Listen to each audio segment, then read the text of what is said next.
जी, अस्सलाम वालेकुम। आज के वीडियो में हम आपके लिए लेके आए हैं जापानी ज़ुबान को सीखने वाली एक बुक, जिसका नाम है जदीद जापानी उर्दू रीडर मा तलफ़्फ़ुज़, ग्रामर और मुकालमे, जिसका इज़ाफ़ा शुदा एडिशन है। डॉक्टर मोहम्मद अशरफ इसके राइटर, पीएचडी। इसको ओपन करते हैं।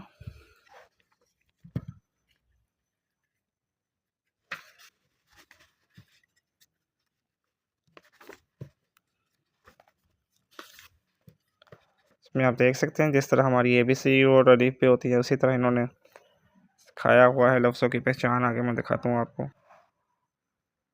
जी, देखिए इस तरह उन्होंने सिखाया जिस तरह इंग्लिश के अल्फ़ाबेट्स होते हैं, उसी तरह ये जापानी ज़ुबान को उर्दू से सीखने का तरीका है। इस बुक को ऑल पाकिस्तान आप अपने एड्रेस पे ऑर्डर करवा सकते हैं। हमें व्हाट्सएप करें 0304 735 2778।